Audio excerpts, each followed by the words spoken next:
रोहतक में basketball player हार्दिक राठी की पोल हादसे में मौत के बाद प्रशासन पर उठे सवाल। हरियाणा के रोहतक में 16 साल के होनहार बास्केटबॉल प्लेयर हार्दिक राठी की दर्दनाक मौत का मामला सामने आया है।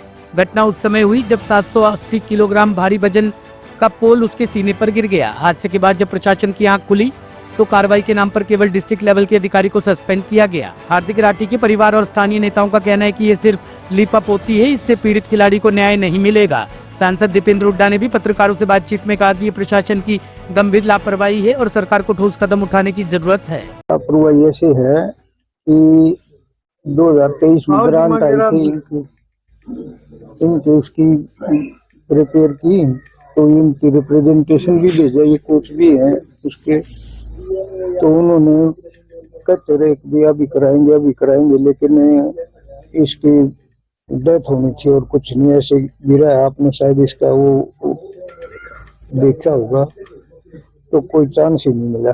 और नेशनल लेवल 4 बार का नेशनल खेला हुआ लड़का है और 17 साल की एज में ये नेशनल लेवल का प्लेयर था। इतने एफर्ट्स किए इसने, डेडिकेटेड प्लेयर था, अकेला ही प्रैक्टिस कर रहा था और बच्चे दूसरे पोल पे कर रहे थे, ये अकेला उस पोल पे कर रहा था। और एक बार रिंग के पास गया, रिंग नहीं मिला इसको, दूसरी बार जब किया तो इसने रिंग पकड़ा और उसके ऊपर। अच्छा, हार्दिक ने कभी आपको इसके बारे में बताया कि वहाँ पोल खराब है? नहीं, किसी ने भी नहीं, दिक्कत है? नहीं, किसी ने भी नहीं बताया। हार्दिक ने तो क्या, और किसी ने भी नहीं बताया कि इसके ये ऐसे ये जर्जर हालत में है, क्योंकि वो जो ग्राउंड लेवल था ना, उसके थोड़ा सा सेंटीमीटर कुछ नीचे था जो दिखाई नहीं दे रहा था। पेंट पे किया हुआ था तो पेंट के अंदर से जमीन दिखाई नहीं दिया। ऐसे बता रहे हैं दीपेंद्र हुड्डा ने अपने कोच से यहाँ। हाँ, 12 लाख रुपए दिए थे, वो आगे थे इनके पास ही, लेकिन वीडियो ने और इनकी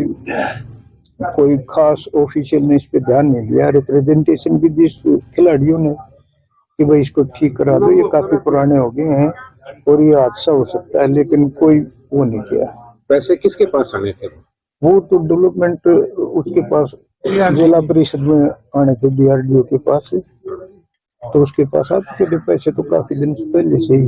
अच्छा, यहाँ कभी कोई गवर्नमेंट का अधिकारी, कोई कोच ना, ऐसे था यहाँ पहले नर्सरी दी गई थी बास्केटबॉल की और कबड्डी की, लेकिन वो नर्सरी इस साल से वो नर्सरी भी खत्म कर दी गई, क्योंकि हमारे जो गांव में है 500 प्लेयर ऐसे हैं, इनमें 14 तो नेशनल लेवल के प्लेयर रहे और बाकी स्टेट लेवल के तो पता नहीं कितने प्लेयर थे।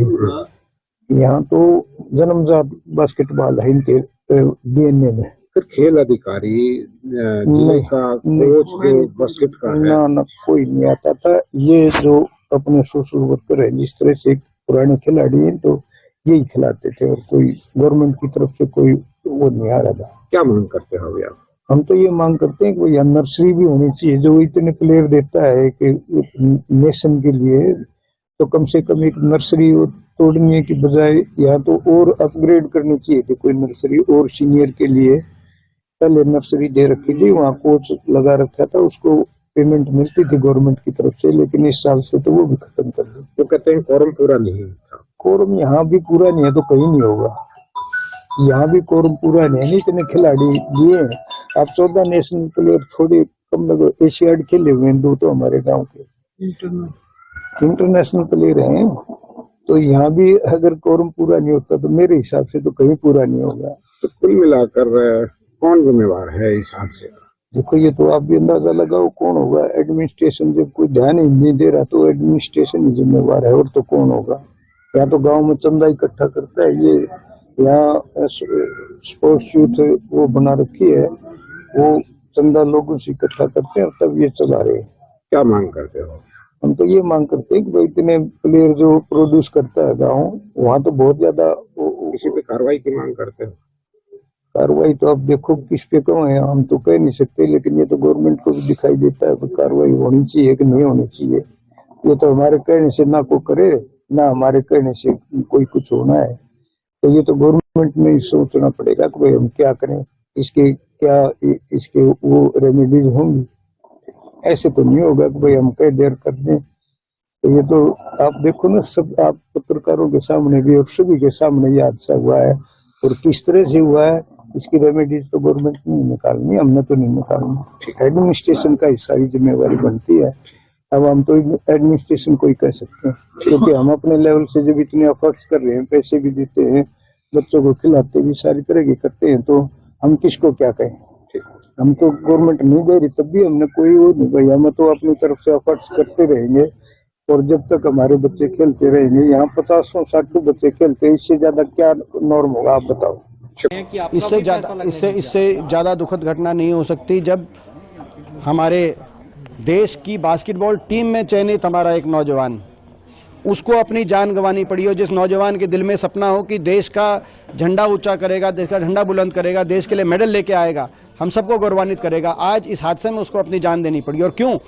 क्योंकि 11 साल से बीजेपी की हरियाणा सरकार ने सारे खेल स्टेडियम के अपना बजट बंद करने का कार्य किया। जो सारे स्टेडियम हमारे कांग्रेस की सरकार के टाइम बने थे, 481 खेल स्टेडियम थे, लेकिन उनका टोटल बजट रोकने का कार्य, और ये खेलों के प्रति, खिलाड़ियों के प्रति और खेल इंफ्रास्ट्रक्चर के प्रति बेरुखी नहीं है, ये लापरवाही भी है और ये आपराधिक लापरवाही है। खुद कुछ आपने बजट दिया नहीं 11 साल से सरकार के बाद, और जब ये मेरे पास बात आई तो 3 साल पहले मैंने एमपी कोटा भी इसमें जारी किया कि यहाँ पे एमपी कोटे से ये इस पे कार्य हो, लेकिन 3 साल से फाइलों में घुमा दिया, एमपी कोटे को भी नहीं लगने दिया।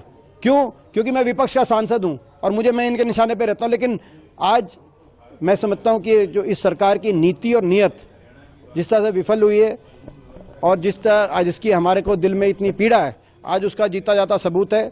मैं अभी परिवार के पास जा रहा हूँ और आपने देखा होगा ये इतना इस सरकार ने पक्षपात करने का काम किया है। ऐसा लगता है कि सरकार चाहती है कि हरियाणा के बच्चे खेल की तरफ भी ना जाएं। क्या कुछ सम्मान या मुआवजे इतना पक्षपात किया है कि केंद्र के बजट में 3,500 करोड़ का बजट केंद्र ने जारी किया खेल का, और सारे प्रदेशों में सबसे कम हरियाणा को मिला और सबसे ज्यादा गुजरात को 601 करोड़ मिला, 80 करोड़ मिला हरियाणा को, जबकि आधे मेडल देश के हरियाणा खिलाड़ी लेके आते हैं।